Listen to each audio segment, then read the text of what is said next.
Buongiorno, si accomodi pure. Sono Elena Rinaldi, la responsabile operativa. Mi dica. Buongiorno, dovrei organizzare un trasloco da Torino a Firenze per la fine del mese prossimo. Ok, è un appartamento intero o deve trasferire solo qualche mobile? È un quadrilocale, quindi c'è parecchia roba. Praticamente tutta la casa, compresa una cucina componibile abbastanza grande. Partiamo dalle basi. A che piano si trova adesso? E a che piano andrà a Firenze? Adesso sono al quinto, la casa nuova è al terzo. Per fortuna entrambi i palazzi hanno l'ascensore. Ottimo! Però guardi, l'ascensore condominiale quasi mai basta per i mobili più ingombranti. Per il quinto piano servirà sicuramente un'autoscala. Me lo immaginavo. La strada qui a Torino però è abbastanza stretta. Spero non sia un problema piazzare il mezzo. Nessun problema. In quei casi ai permessi per l'occupazione di suolo pubblico ci pensiamo noi. Bene, una preoccupazione in meno. Senta, e per i mobili grandi, come funziona con lo smontaggio? Se ne occupano i nostri ragazzi. È la prassi. Smontano e rimontano qualsiasi tipo di arredo. Meno male, perché c'è un armadio a 6 ante in camera che non saprei proprio da dove prendere. Per noi è routine. Piuttosto, la cucina è su misura? Perché riadattarla in un'altra stanza può non essere banale. Sì, è su misura, però la planimetria della cucina nuova è quasi identica. Penso si possa adattare senza troppi stravolgimenti. Speriamo bene. In ogni caso, il nostro falegname farà il possibile sul posto. Per l'imballaggio, invece, sa più o meno come funziona? Più o meno. Cosa usate per proteggere i mobili? Prima di stivare nel furgone, proteggiamo ogni singolo pezzo con pluriball pesante e angolari antiurto. E per l'oggettistica, invece? Piatti, bicchieri, insomma, tutte le cose fragili. Lì ha due opzioni. O le forniamo noi gli scatoloni in anticipo e all'imballaggio ci pensa lei, oppure facciamo noi il servizio completo. Diciamo che vestiti e libri me li posso fare io, così risparmio qualcosa. Per la cristalleria, però, preferirei ve ne occupaste voi, sinceramente. Ok, il nostro team sa esattamente come imballare ceramica e vetro per evitare che si crepino con le vibrazioni. E gli scatoloni li sigillate voi, giusto? Servirà mettere un'etichetta su ognuno per ritrovare le cose più facilmente dopo. Certamente.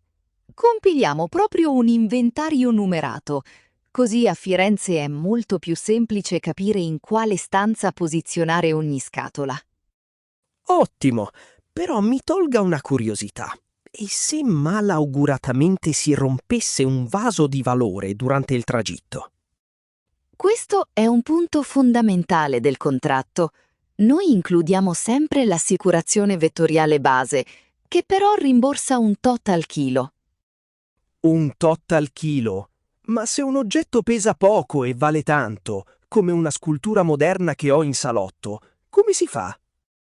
Proprio per quello suggerisco sempre di stipulare un'estensione per i danni accidentali. Quella si basa sul valore dichiarato del singolo oggetto. Capito. Quindi mi conviene preparare una lista degli oggetti di valore da allegare ai documenti. Esatto. E con l'estensione starebbe molto più sereno. Un'altra cosa, questa polizza copre anche eventuali danni che i facchini potrebbero fare ai muri o alle scale del condominio? Per quelli interviene la nostra responsabilità civile verso terzi. Da quel punto di vista è coperto al 100%. Mi tranquillizza. L'amministratore del nuovo palazzo mi ha già fatto 1000 raccomandazioni su questo. È un classico, stia tranquillo. Senta, per il trasloco vero e proprio, le va bene fare su più giorni o... In giornata sarebbe l'ideale, così finiamo prima e mi tolgo il pensiero. Guardi, onestamente, calcolando lo smontaggio della cucina e l'uso dell'autoscala, Dubito fortemente che basti un giorno solo. Ma i miei mobili dove stanno la notte? Il furgone resta parcheggiato nel nostro deposito chiuso e videosorvegliato, qui a Torino. Non c'è alcun rischio. Ah, va bene. Pensavo fosse una cosa più rapida. E tutto questo quanto incide sul preventivo finale? Facendo una stima tra smontaggio, autoscala, 2 giorni di lavoro e deposito, saremo intorno ai 3.500 euro, IVA esclusa. Caspita, sinceramente è un po' più di quello che avevo messo in conto. La capisco.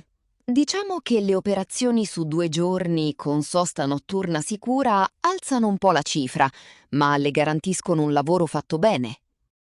Certo, la tranquillità si paga. Però una domanda. In questo prezzo avete già considerato i permessi per l'ingresso a Firenze? Mi dica l'indirizzo, perché se la casa nuova è in zona a traffico limitato, le tariffe comunali cambiano parecchio. È in pieno centro storico, praticamente a 2 passi da Piazza della Signoria. Ah, ecco. Allora al preventivo dovrò aggiungere i costi per l'accesso e per l'occupazione di suolo pubblico speciale. Lì le strade sono davvero strette. Immaginavo. Quindi riuscirete ad arrivare fin sotto casa con il furgone grande? Probabilmente no.